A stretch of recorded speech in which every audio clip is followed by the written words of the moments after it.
Hello दोस्तों, स्वागत है आपका इनोवेटिव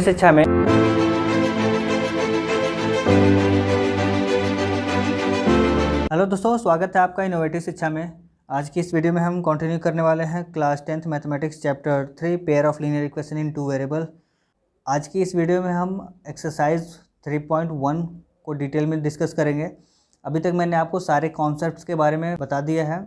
अगर आपने कॉन्सेप्ट्स वीडियो नहीं देखा है तो लिंक आपको डिस्क्रिप्शन में मिल जाएगा, वहाँ पे आप चेक कर सकते हैं और वीडियो देख सकते हैं और समझ सकते हैं कि कैसे अब एक्सरसाइज को सॉल्व करेंगे। हम आज से हम स्टार्ट कर रहे हैं सारे के सारे एक्सरसाइजेस, जिसको हम कुछ वीडियोस में कवर करने वाले हैं। तो आज उसी क्रम में हमारा पहला एक्सरसाइज है। चलिए सॉल्व करते हैं आज के क्वेश्चंस को। ये है एक्सरसाइज 3.1, एनसीईआरटी का एक्सरसाइज 3.1 है, जिसमें पहला क्वेश्चन है, Aftab tells his daughter, 7 years ago I was 7 times as old as you were then. Also, 3 years from now I shall be 3 times as old as you will be. Represent this situation algebraically and graphically. इन दोनों situations को question में दिया हुआ है, दो condition दिया हुआ है। उन दोनों कंडीशन से आपको करना क्या है, pair of linear equation in two variable बनाना है और उनको रिप्रेजेंट करना है अल्जेब्राइकली और ग्राफिकली। और साथ में ही अब जब हमने कॉन्सेप्ट सारे अच्छे से समझ लिया है तो क्या करेंगे, हम उससे x और y की वैल्यू भी कैलकुलेट करके देखेंगे। तो चलिए इस क्वेश्चन को करते हैं। तो सबसे पहले आपको करना क्या पड़ेगा, इस इक्वेशन को रीड करके इक्वेशंस बनानी पड़ेगी। और वो कौन सी इक्वेशंस होती हैं, तो pair of linear equation in two variables होती हैं। तो इसमें लिखा हुआ है, Aftab tales his daughter, Aftab अपनी बेटी को कुछ बता रहा है कि 7 ईयर्स एगो, 7 साल पहले आई वॉज, मतलब जो आफ्ताब है वो क्या था, 7 टाइम्स था, किसके, अपनी डॉटर के, ठीक है। और 3 साल बाद, मतलब अभी से 3 साल बाद क्या होगा, वो हो जाएगा आई सेल, मतलब आफ्ताब 3 टाइम्स हो जाएगा किसके, अपनी डॉटर के। तो ये दो कंडीशंस आफ्ताब उसको बता रहा है। तो मतलब आपको प्रेजेंट एज पता होगी आफ्ताब की और उसके डॉटर की, तो आप 7 साल पहले की एज बता सकते हैं और 3 साल बाद की एज भी बता सकते हैं। कैसे बता सकते हैं, तो मान लीजिए अभी आपकी एज कितनी होगी, आप अपने आप से कंसिडर पूछ लीजिएगा कि आपकी एज कितनी है। तो मान लेते हैं आपकी एज अभी कितनी है, 14 ईयर है।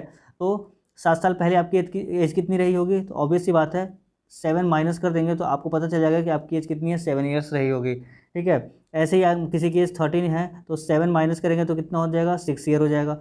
तो करते क्या है, पहले की एज, प्रेजेंट एज पता है और पहले की एज पता करने के लिए जितने भी साल पहले की एज पता करनी हो उतने साल को माइनस कर देते हैं, तो आपको क्या मिल जाता है, उतने साल पहले की एज मिल जाती है। तो ये कॉन्सेप्ट अप्लाई करेंगे और सेम कॉन्सेप्ट अप्लाई करते हैं जब बाद, मतलब फ्यूचर की एज बतानी हो। तो अभी एज मान लीजिए आपकी कितनी है, 14 है, और 3 साल बाद की एज बतानी है, तो क्या हो जाएगा, 14 + 3 कर देंगे, मतलब उस 3 साल को क्या करेंगे, अपनी एज में ऐड करेंगे, तो आपको मिल जाएगा कितना, 17 ईयर। ये कॉन्सेप्ट समझ आ गया। तो इसी कॉन्सेप्ट की हेल्प से क्या करने वाले हैं, हम इस क्वेश्चन को सॉल्व करने वाले हैं। तो मान लेते हैं अभी आफ्ताब की एज कितनी है, तो let Aftab's present age equals to x year. तो आफ्ताब की प्रेजेंट एज हो गई x ईयर, तो उसकी डॉटर की एज कितनी हो जाएगी, तो उसको भी मान लेते हैं, लेट डॉटर प्रेजेंट एज कितना हो जाएगा, y ईयर है। ये हमने एज्यूम कर लिया दो चीज़ें, आफ्ताब की प्रेजेंट एज और डॉटर की प्रेजेंट एज। अब आपके पास कंडीशन दिया होगा कि 7 साल पहले एज कितनी होगी, तो 7 ईयर्स एगो, 7 साल पहले की दोनों की एज निकालते हैं, कितना होगा। तो आफ्ताब की एज कितनी हो जाएगी, आफ्ताब की एज हो जाएगी, x ईयर है तो x में से क्या करेंगे, 7 माइनस करेंगे तो x - 7 ईयर निकल जाएगा, ठीक है। और डॉटर की एज कितनी हो जाएगी, डॉटर की एज हो जाएगी y ईयर, प्रेजेंट है तो 7 साल पहले कितनी हो जाएगी, y - 7 ईयर हो जाएगा। इतनी बात समझ में आई, ठीक है। अब कंडीशन दिया हुआ है कि 7 साल पहले क्या था, 7 साल पहले आफ्ताब की जो एज है वो 7 टाइम्स है किसकी, उसकी डॉटर की। तो कंडीशन क्या बन जाएगा, अकॉर्डिंग टू क्वेश्चन में क्या कह रहा है कि 7 साल पहले आफ्ताब की जो एज है, आफ्ताब की एज जो है वो क्या है, 7 टाइम्स है, 7 टाइम्स है किसकी, डॉटर की, 7 टाइम्स ऑफ डॉटर एज, ये कंडीशन है। तो इस कंडीशन की हेल्प से आपको क्या मिल जाएगा, आफ्ताब की एज कितनी थी 7 साल पहले, तो x - 7 था, 7 टाइम मतलब 7 से मल्टीप्लाई करना पड़ेगा, किसकी एज में मल्टीप्लाई करना पड़ेगा, तो डॉटर की एज में। तो डॉटर की एज 7 साल पहले कितनी थी, y - 7 था, ठीक है। अब इसको थोड़ा सा सिंप्लीफाई करेंगे तो यहाँ से x माइनस 7 आएगा और यहाँ से 7y माइनस 49 आ जाएगा।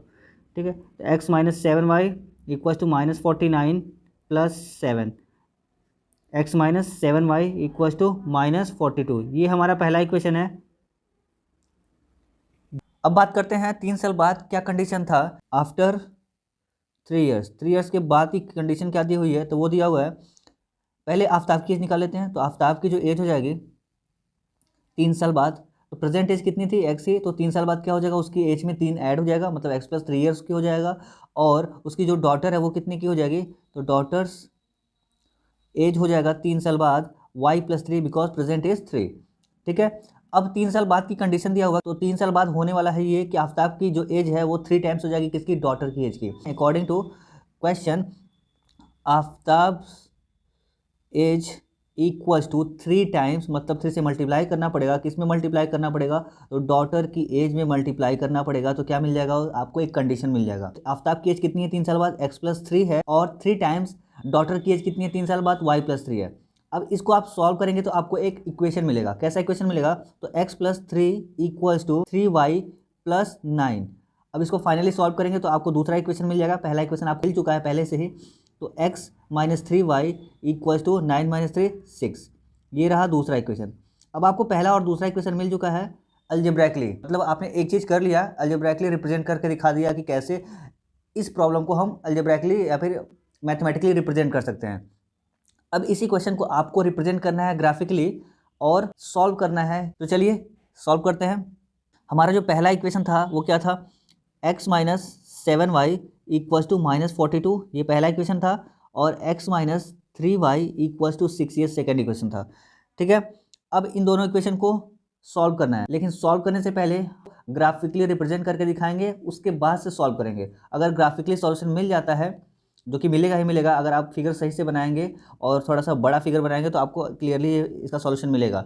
बट अगर सॉल्यूशन नहीं मिलता है तो हम अलजेब्रैकली 3 मेथड जो बताए गए हैं, कौन कौन सा, सब्स्टिट्यूशन मेथड, एलिमिनेशन और क्रॉस मल्टीप्लिकेशन, उनकी हेल्प से हम इस प्रॉब्लम को सॉल्व कर सकते हैं। ऑलराइट, चलिए तो पहले मैं इनको ग्राफिकली रिप्रेजेंट करके एक बार फिर से बता देता हूँ आपको। एक टेबल बनाना है दोनों इक्वेशंस के लिए, दोनों इक्वेशंस के लिए एक टेबल बन गया, जिसमें क्या करेंगे, x और y की वैल्यू पुट करेंगे, वहाँ से एक कोऑर्डिनेट फाइंड करने की कोशिश करेंगे, मतलब पॉइंट्स फाइंड करने की कोशिश करेंगे। किस फॉर्म में, एक्स वाई के फॉर्म में, और यहाँ पे एक्स वाई के फॉर्म में। इतनी बात समझ में आ गई। अब यहाँ पे x की वैल्यू, इस इक्वेशन में, पहले इक्वेशन में x की वैल्यू रखिए कुछ भी। तो अगर आप इफ़ x इक्वल टू 0 रखते हैं तो 0 रखने के केस में क्या हो जाएगा, इक्वेशन में क्या चेंज आएगा, तो 0 minus 7y equal to minus 42, और यहाँ से जब सॉल्व करेंगे तो y की वैल्यू कितनी हो जाएगी, 6 हो जाएगा। यानी कि आपको 0 पे क्या मिल रहा है, 0 पे मिल रहा है 6, तो 0 पे 6 मिल रहा है, तो उसको आप पुट कर सकते हैं कहाँ पे, टेबल में। 0 पे कितना मिला, 0 पे मिला 6। अब ऐसे ही कोई और वैल्यू लेके चेक कर सकते हैं। तो मान लेते हैं अगर हम x की वैल्यू 7 लेते हैं तो क्या हो जाएगा, 7 minus 7y equal to minus 42। यहाँ से सॉल्व करेंगे तो minus 7y equal to minus 42 minus 7, यानी कि minus 7y equal to minus 49। तो y की वैल्यू मिल जाएगी कितना, 7, मतलब 7 पे 7 ही मिल रहा है। इसको भी टेबल में फिल कर देते हैं। तो यहाँ से क्या मिला, x की वैल्यू 7 पे y की वैल्यू 7 मिल रहा है, यानी कि आपको पॉइंट्स क्या क्या मिल गया, 0 6 और 7 7, ये पॉइंट्स मिल गए आपको पहले इक्वेशन का। अब यही काम करना है दूसरे इक्वेशन के साथ। दूसरा इक्वेशन यहाँ पे है, यहाँ पे अगर x की वैल्यू पुट करेंगे, x की वैल्यू 0, तो क्या मिलने वाला है आपको, तो 0 माइनस 3y इक्वल टू 6, और इसको जब सॉल्व करेंगे तो आपको मिल जाएगा y इक्वल टू माइनस 2। ठीक है, यानी कि 0 पे मिला क्या, माइनस 2, तो फिल कर देते हैं टेबल में, 0 पे माइनस 2 मिलेगा। अब ऐसे ही कोई और x की वैल्यू लेके चेक कर सकते हैं। तो इफ़ x इक्वल टू 6 मान लेते हैं, कुछ भी ले सकते हैं आप, 1 2 3 4 कुछ भी लेंगे, तो x इक्वल टू 6 ले लेते हैं हम यहाँ पे। तो 6 माइनस 3y इक्वल टू 6 हो जाएगा।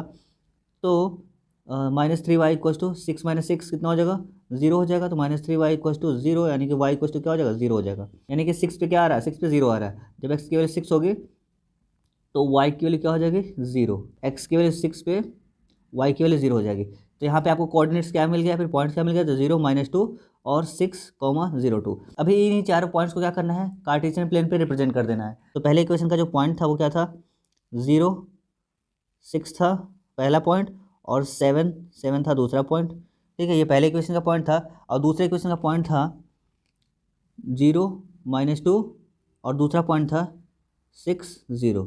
ये दोनों पॉइंट्स थे। अब इन दोनों को क्या करना है, प्लॉट करना है कहाँ पे, कार्टेशियन प्लेन पे। तो मैं एक कार्टेशियन प्लेन बना लेता हूँ। तो मान लेते हैं ये हमारा वाई एक्सिस है, ये एक्स एक्सिस, ठीक है, वाई एक्सिस और एक्स एक्सिस हो गया। अब इस पे नंबरिंग कर देते हैं। तो ये हमारा 0 है, फिर 1 2 3 4 5 6 7 8 9, नेगेटिव साइड में -1 -2, अप साइड में 1 2 3 4 5 6 7 8। तो यहाँ हो जाएगा 1 2 3 4 5 6 7 और नेगेटिव साइड में -1 और -2। अब क्या करेंगे, प्लॉटिंग करेंगे। पहले इक्वेशन के पॉइंट्स की प्लॉटिंग करते हैं। तो 0 6, एक्स एक्सिस पे कहाँ तक जाना है, तो एक्स एक्सिस पे 0 पे ही, लेकिन वाई एक्सिस पे 6। तो एक्स एक्सिस पे 0 यहाँ है और वाई एक्सिस पे 6, यहाँ पे आपको एक पॉइंट मिल जाएगा। तो ये पॉइंट क्या हो गया आपका, ये पॉइंट हो गया 0 और 6 हो गया। अब क्या करना है, दूसरे पॉइंट के लिए 7 पे 7 जाना है। एक्स एक्सिस पे 7 यहाँ पे है और वाई एक्सिस पे 7 यहाँ पे है। दोनों जगह परपेंडिकुलर ड्रॉ करेंगे आप, परपेंडिकुलर ड्रॉ करेंगे तो जहाँ पे भी कट करता है वही क्या होता है, 7 7 होता है। मतलब दूसरा पॉइंट क्या हो जाएगा, 7 7 यहाँ पे है। अब दोनों पॉइंट्स को मिला देते हैं। कौन कौन से पॉइंट को, ये जो 0 6 था यहाँ पे है, इसको और इस पॉइंट को मिलाएंगे तो एक लाइन बनेगा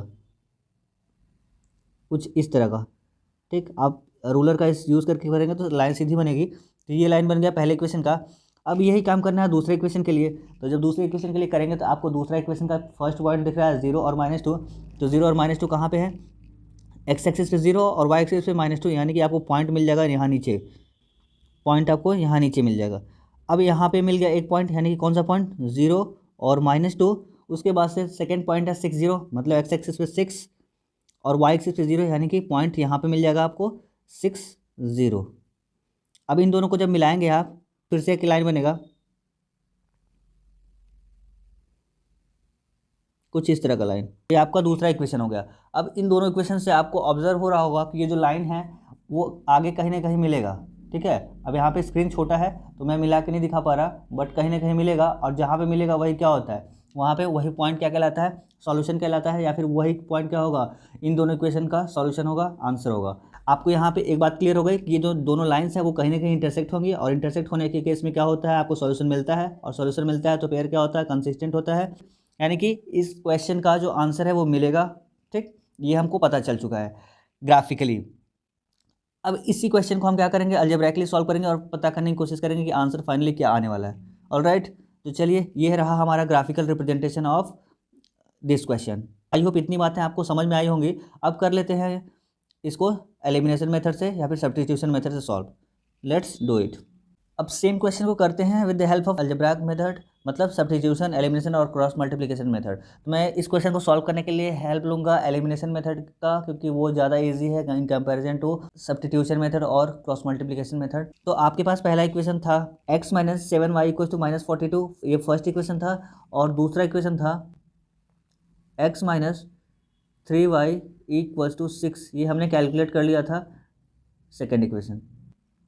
तो इन दोनों इक्वेशन में हम किसको एलिमिनेट करेंगे, y को भी एलिमिनेट कर सकते हैं, x को भी एलिमिनेट कर सकते हैं, बट इजी है एलिमिनेट करना x को। तो हम यहाँ पे x को एलिमिनेट करेंगे। तो x को एलिमिनेट करने के लिए आपको क्या करना पड़ेगा, अगर आप इक्वेशन 1 में से इक्वेशन 2 को माइनस कर देते हैं तो क्या होगा, चलिए देख लेते हैं। x - 7y = -42 और सेकेंड इक्वेशन है x - 3y = 6। इन दोनों इक्वेशन को माइनस किया जाएगा तो माइनस, ये सिंबल चेंज होगा प्लस, यहाँ माइनस, x और -x कैंसिल हो जाएगा, ठीक है। इसी की वजह से क्या किया जा रहा था, माइनस किया जा रहा था, ताकि x क्या हो, आसानी से एलिमिनेट हो जाए, कट जाए।